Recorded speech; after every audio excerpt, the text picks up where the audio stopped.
Welcome to Phillip Island, Victoria in Australia. What a setting we have for this great sporting contest, the Little Penguin Sea to Dune race. Nervous moments always as they gather on the beach, the tension mounting, and away they go. There's the defending champion, wearing his familiar navy blue and white, great waddling style. Another pre-race favourite though, losing touch with the pack. Maybe that's why. A few too many fish in the day's feeding. There's a familiar face, Skip McIntyre, 8 times a champion back in the 90s, a very successful coach now, keeping a keen eye on proceedings. This the leading group, 1 or 2 still able to put on a show for the camera, others just ploughing straight over it. Some resorting to shortcuts. Sad that cheating has crept into this beautiful sport. The judges will have a look at that. But up at the front, the pace is relentless, closing in on those sand dunes that will offer a bed for the night. The fatigue starting to tell. Who's got the finishing kick up on the outside? What a turn of pace from that one, whichever one it is. No answer from the rest, and he takes victory. What a win. There we are, into the Burrow, building an extension with his winnings, and back tomorrow to try and defend his title here on Phillip Island.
Good evening, everybody. Welcome to Live Penguin TV. My name's Sky. I'm going to be your host for the evening, and we've got a really gutsy penguin who's just halfway across the beach by themselves. We haven't had a start yet, have we, Sue? No, I haven't heard of a start just yet, Sky. No, and there's another one that I've just noticed on these rocks here as well, but 2 are thinking about it, but no sign of other rafts. Hello, everybody. My name's Sky. I'm going to be your host tonight. I'm joined by Sue. Hello, everyone. Great to be back. I haven't been back for ages, so I'm a bit excited tonight. First I'll let you know how many penguins came in last night, and you can try to guess to see how many might come in tonight. So last night we had a whopping 1,086, which was pretty awesome. And also I'll be reading through some of the questions, and we'll try to answer some questions as we go along. But otherwise, have an awesome night. All right, so looks like that first penguin has made its way across. Of course, we don't start the count till 5 penguins have crossed, so we need another 4 to join that little penguin before the count will officially start. This other one's staying put in the rocks.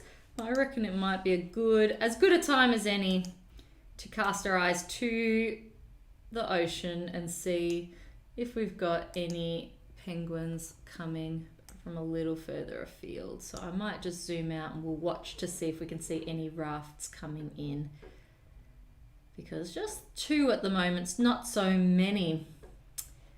So I would like to acknowledge the traditional custodians of the land on which I am on today, and that is the Bunurong of the Kulin Nation, and I'd like to pay my respects to their elders past, present and emerging.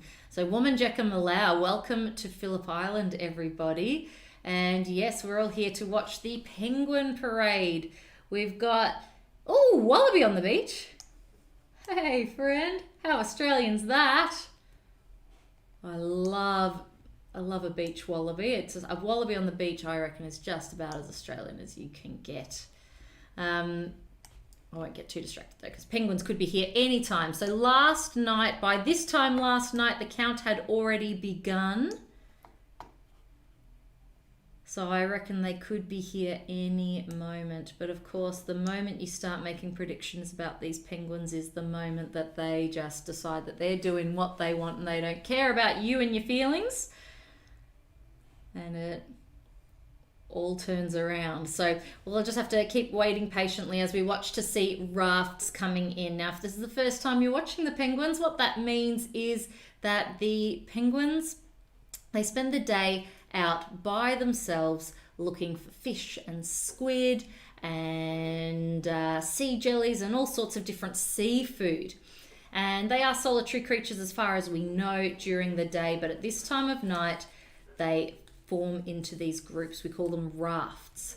They raft up and then they swim in together so that they can be ready to cross the beach together, safety in numbers. And the way they find one another, of course, is they call to each other, making what we call a hucking noise. And it sounds a little like this. And they call to each other. That's often the first signal. If you're sitting on the stands like these people just in front of us are, if you're sitting on the stands, that's often the first signal you'll get of penguins, is you'll hear that kind of in the distance and you go, oh, penguins are coming, fantastic, where are they? Then you look for a disturbance in the water. On a night like tonight, it's going to be hard to spot one of these disturbances because it is a little bit choppy and messy, but on a really smooth night, you can really see the penguins coming from quite a distance, which is really special and really interesting. A night like tonight, I imagine we may not see them until their white bellies start washing up onto these rocks. So they come in groups, as I said, safety in numbers, because they want to be protected as they make what we call the dangerous dash across the beach. They've got blue feathers. They're the only penguins in the world that have blue feathers. And it does not help them camouflage against the sand. It helps them camouflage very nicely against the ocean, and their white bellies help them camouflage from anything that would be swimming below them. So they're quite protected out in the ocean, and on land they come in at night when anything that would like to eat them has hopefully gone to bed. So it's usually birds of prey and predatory birds that would eat them. But of course they're in bed, they're asleep, so they are safe. But the time of the day when they are not safe, of course, is this dangerous dash across the beach. That is when they are very susceptible to being eaten, which is a real shame because I don't think a penguin would be very tasty. Do you reckon, Sue? No, I think, maybe a bit fatty. Yeah. A bit gristly. Yeah, gristly. I can't imagine it would be tasty. So better for them to be alive and not getting gobbled up. But yeah, they are certainly nervous. Being a very small penguin, they are the littlest penguin in the world, only 33 centimetres tall and 1 kilo in weight. They are more susceptible than all the other species of penguin because you don't need to be that big a bird to be able to pick up a little penguin. A bigger penguin, sure, you'd need to be quite a ferocious big predator. So the things that can eat you as you get bigger get limited, more and more limited. But these little penguins, they're really small. They're like a little chicken nugget for all sorts of animals out in the wild. So certainly that is why we get this parade. That's why we have the penguin parade. We had Michaela Strachan on the show a week and a bit ago, maybe 2 weeks ago. And she said that in South Africa, the African penguins don't come in parade. They don't come in all at the same time. They just come in when they're ready. And of course, I guess they're not so nervous about being eaten by anything. They can come in when they like because nothing's going to swoop down and eat them. Whereas, our little ones, they do have to come in together after dark. They've really got to think about their safety, which I find really, really interesting. So still no sign of them. They're making us wait tonight. Have we had a start yet, Sue? Not that I've heard. Yep, so it doesn't seem like... But I haven't heard anything. No, I haven't seen anything, so I wouldn't imagine that we would have had a start yet. Because often we do find that... here's someone. Often this is... here we go, we've got birds. often the first place that they cross is right here in front of our cameras. Not always, certainly not always, but often the first groups do come up here. Every now and then they surprise us though. I think last night actually the count started somewhere else. So last night was one of those surprising nights. But no, tonight it's looking like this might be the spot. I guess we'll see if we hear the count start anywhere else. And they're not thinking it's too early. They're running right back. Not keen at all. Oh, yep, more. I can see some more bellies in the back in the water. Might be coming to join this little mini raft. Very mini raft. But it is really dark out there. They're certainly holding out a little bit. And they might be keen to wait for just a little bit longer till there's a few more of them. They might be thinking, let's have a little count. 1, 2, 3, 4, 5, 6, 7. I reckon there's 7 in that group potentially. They might be thinking, nah, that's not enough. We're not going to cross while there's just the 7 of us. We're going to wait till there's more. Or maybe they will think, you know what, it's not such a low tide.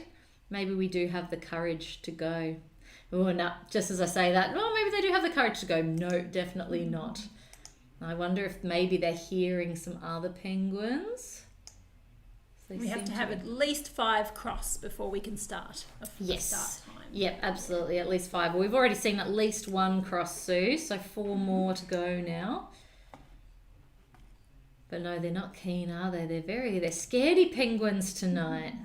Have we got any questions or comments, Sue? I've got one little question here. Do penguins like each other?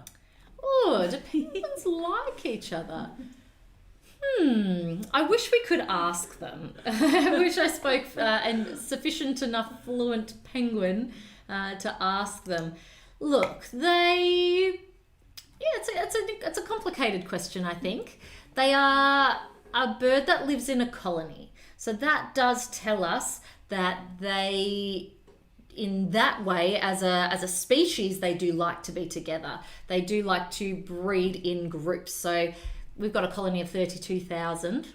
So in that way, yes, they sort of breed in these groups. So in that way, I guess they like to be together. Having said that, though, they don't like to be together during the day. During the day when they're fishing, they're very, very solitary. And even then, at night, if one penguin gets in another penguin's space, they don't like that. And they can be argy-bargy. They can get in the way.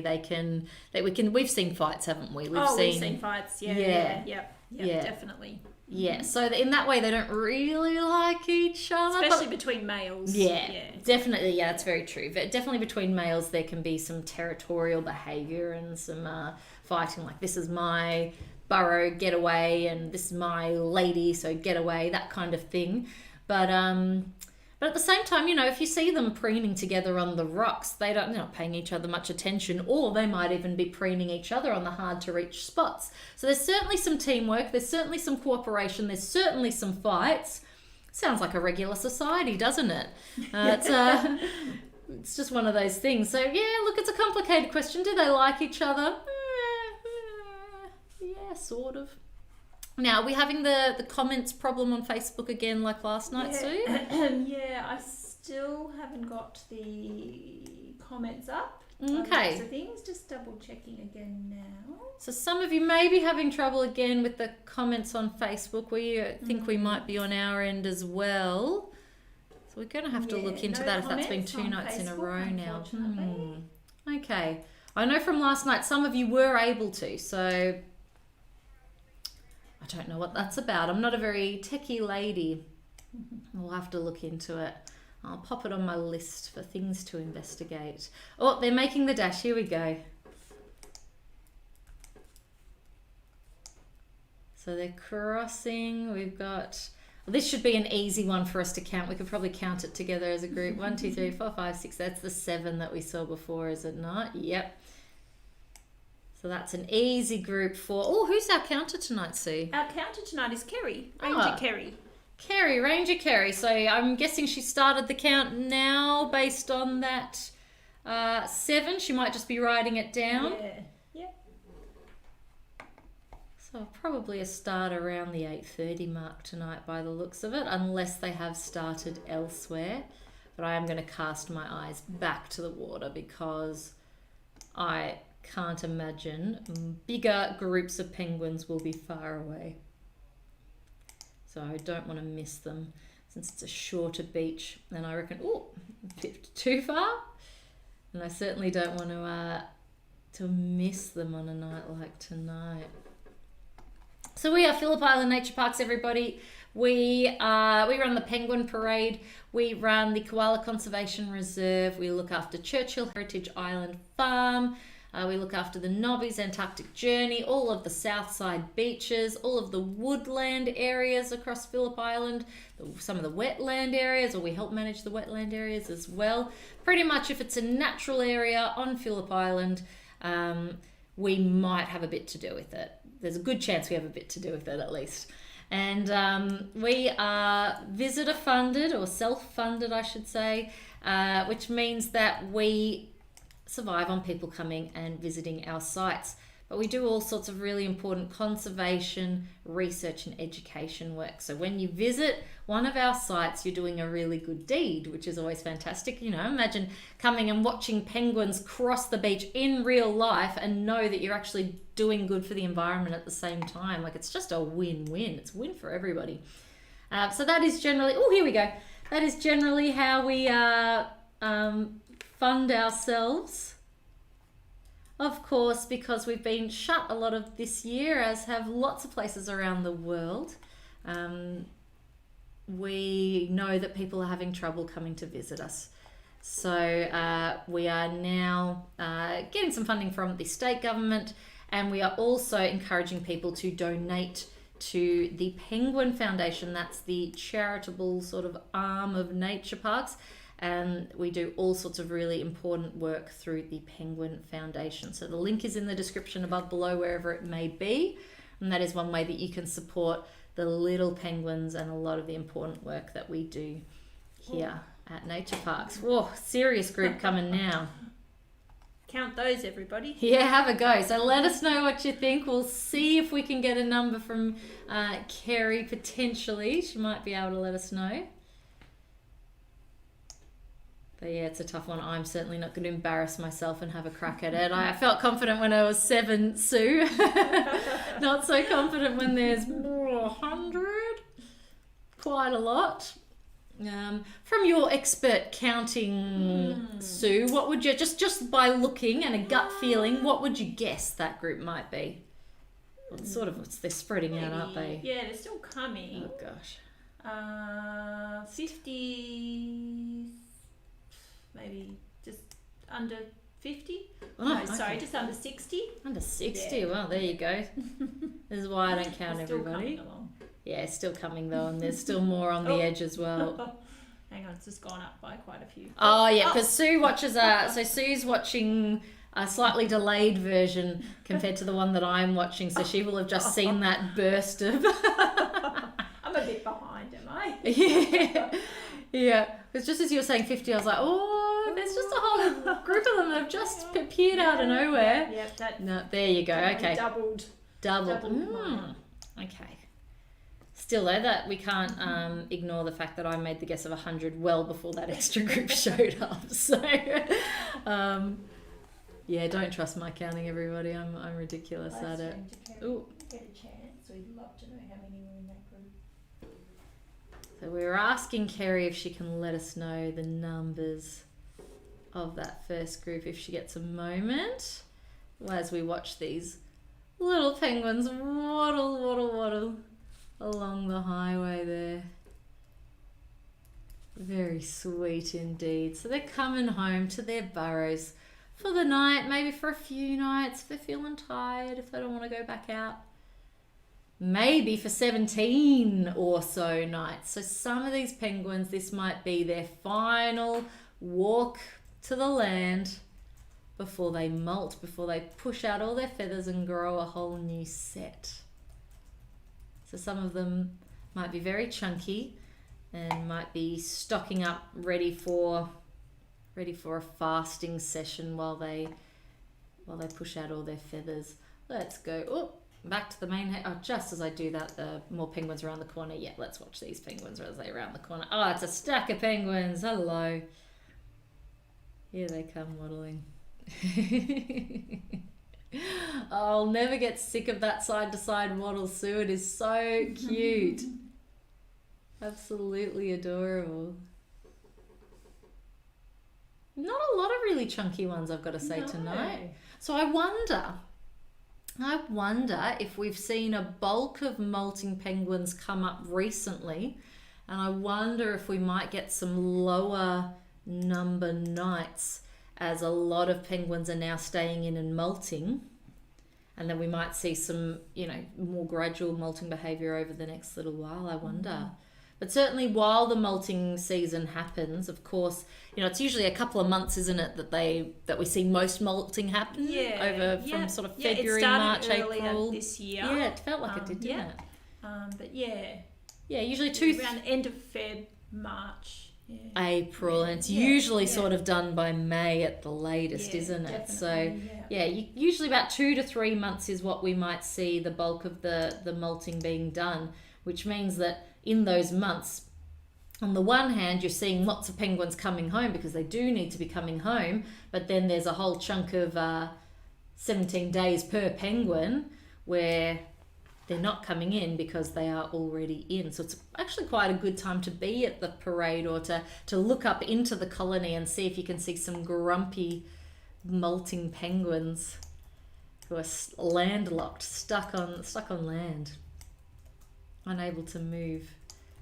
What we do see, though, interestingly enough, with the molting penguins is that they don't necessarily like to stay in the same burrow, which I can completely understand if I think all of us, there's not many people who've been able to avoid staying home for quite a bit in the last year.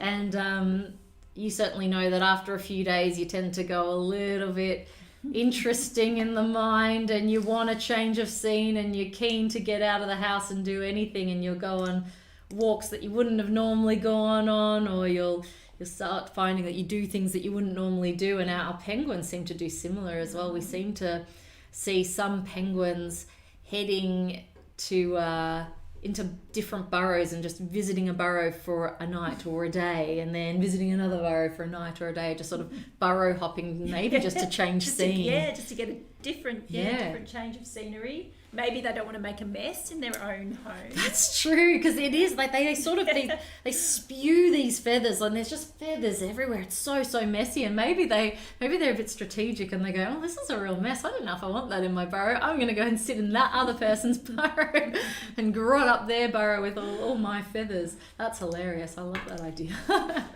But certainly this time a year ago, I don't think I would have been able to empathize as easily with these penguins. You wouldn't have. No, exactly. I still remember it was about this time a year ago where things were just starting, and people were just starting to have to go through some quarantine and things like that. And one of our rangers made the joke that molting season was like almost like the 2 weeks quarantine where you have to stay at home, and we all sort of laughed and thought, ha, that's really quite funny. And that was about a year ago. I remember it was Michael who said that joke, at least he was the first one who said it that I heard, and I thought, oh, that's really funny, I'm going to use that joke.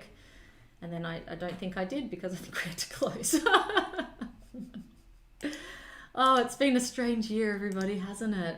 Haven't we all done some strange, different things than we would have expected this year? Let us know what you did to keep yourself busy in your molting period, in your inside quarantine, stay-at-home time. I knitted a lot. I'm not very crafty, and who would have guessed, I'm quite extroverted. So for me, being stuck at home with not many people to talk to is really hard, and I don't have many hobbies that are suitable for indoors that don't involve lots and lots of people. But I did knit, and I knitted a couple of beanies, and I knitted a couple of scarves. So what have you guys all been doing? Particularly keen to hear from the people in the UK who unfortunately I know are still in this position and still might be for a little while longer. Though I'm excited to hear that Some kids will be going back to school very shortly. Well, that'll be a nice change of scene for those kids. Here we go, the little bottom backwards waddling view. Waddling up the Penguin Highway. We had a question here, Sky. Yeah. Are we still doing the poems? Ah, yeah, And go then on. somebody has said quite a good poem, I think. Yeah, go on. I'd love to Yeah. hear a poem. Always So- ready for a poem. Okay, so with new feathers coming through, they have to stay home for a week or two. So they become a chunk, but still sit in a grump. Oh, I love it. Who was that? That was Kaylee Kimberly. Oh, Kaylee, thank you. I love it. That's a great one and so on topic with what we were talking about. Yeah, I can definitely empathise with becoming a chunky grump. That's exactly what they're like. So, yeah, definitely. The penguins and me. Nailed it. Yep, there we go. We're seeing some preening behaviours at the moment. Really getting stuck into their feathers, really getting themselves nice and tidy. I wonder if they got roughed up in the ocean and maybe they've got a bit of a leak that they're just fixing, a bit of maintenance. I like it. Certainly feeling like smaller numbers tonight so far, isn't it, Sue?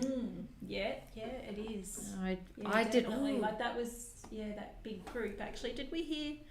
I don't know whether we heard the number. yeah, I'm not sure if we did. I don't think that we did. We're certainly not seeing like huge numbers tonight. Do you remember what number you wrote down on your penguin lotto, Sue?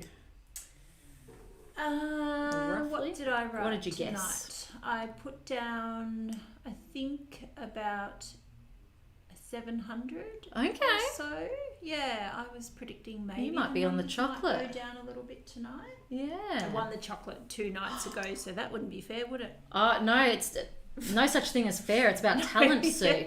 So for those of you who don't know what we're talking about, we have Penguin Lotto, we call it, and every night you come in and you take a guess, you write it down next to your name when you sign in, you write down how many penguins you think will arrive, and the person who gets closest to the number wins a chocolate. And Sue's just saying she won it 2 nights ago, which is fantastic. That's so exciting. But yeah, no, it's not about fair. It's about knowing. It's about having the premonition about how many penguins it's going to be. And if you just win 3-4 nights in a row, well, you're just the penguin psychic, I guess. But yeah, you might be on the money. I reckon we had 1,086 last night. I don't think we're going to get 1,086 tonight. I think 700s might be about right. I might be eating chocolate again tonight. Oh, lucky. Very jealous. I forgot to write something down, so I'm out of the running. I often forget to write something down. Just real shame. Cedar Kerry. Because I love chocolate. It's a different type of chocolate bar each night as well. So I feel like sometimes the stakes are a little bit higher, everyone. Like if it's a chocolate bar you really want, you're like, oh, I've really got to guess well tonight. Whereas if it's a chocolate bar you're not so interested and you go, well, if I don't win it tonight. Whereas sometimes it's small, but sometimes it's a big one. When it's a big one, oof, you want to win that chocolate. I know some of our regular Waddle Watchers like to do a bit of guessing with chocolate as well, pretend chocolate. I guess if you buy yourself a chocolate and if you're only against yourself, if you're only versing yourself, then you're always going to get the closest one. Oh gosh, we've just seen 2 penguins take a bit of a tumble there. Oh gosh, they're doing a big jump off this. Just go round, you penguins. Okay, so there's a big lump in the middle here, and I've just seen 3 penguins in a row. 1 jump and 2 take a pretty almighty tumble off the top there. Why? There's a perfectly flat path right next to it. What's that about? Very interesting indeed. Oh, highway. Let's do a little bit of a switch. We're going to have to catch them on the backward side. There we go. Off they waddle. Off they head to their homes.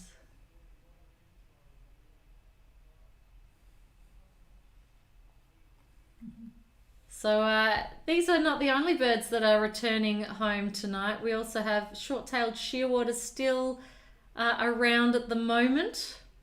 These are a black, sooty, grey, charcoaly coloured bird that calls Phillip Island home in these summer months, and I haven't actually seen them on the screen for quite some time. But they certainly are still around, and are still around for about another month, a bit less than a month I would say by now, at least the adults anyway. So if you are in Phillip Island anytime in the next month, make sure you put seeing some short-tailed shearwaters on your list. You can do it completely for free at the beaches around Surf Beach, at Woolamai, around Ventnor. Penguin Parade, you get a few as well.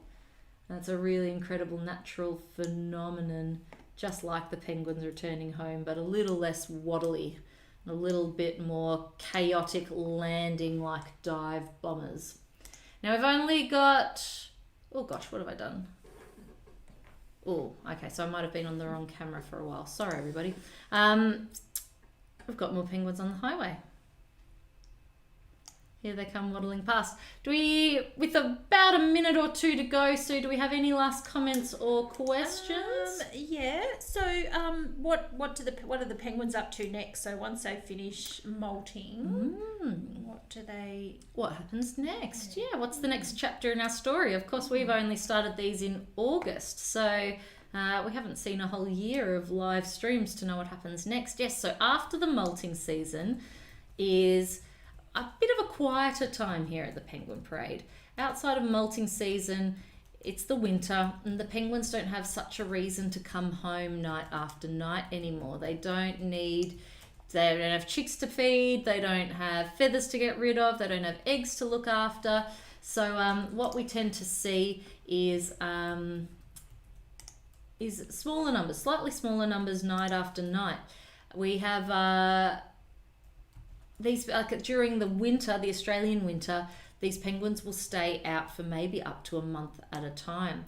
So throughout this time, we can have nights of only between a few hundred to 1,000 might be a pretty normal night. So smaller numbers of penguins, still always penguins. We've never had a night of no penguins. There's always at least a few coming home, but yeah, certainly there can be some smaller nights through the winter. And when they come home, they look after their burrows a little bit, maybe have a bit of a rest, and then head on back out again.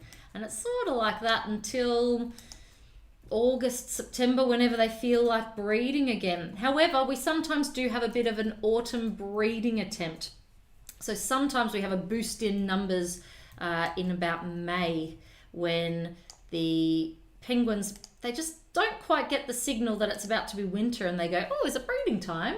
And you start to see some breeding behaviour, and you see nest building, and you see mating, and sometimes you even see some egg laying, and it's a bit of a bizarre choice. And then what we find is most of them usually go, oh, hang on, no, it's not breeding season at all, we made a mistake. And they kind of abandon the eggs, and they abandon their mating attempts, and then they head off into the winter waters for longer periods of time. Anyway, I think that does bring us to the end of the night. So I'd like to thank you all so much for watching tonight. We're going to be back again tomorrow. And until then, it was lovely to see you. Jump on in, Sue, to say goodbye. See you, everyone. And Bye. we're going to do some lovely hucking as we leave. Yeah, all right? absolutely. Absolutely. All right. Ready? Go. Yeah, so goodbye, everyone. Bye.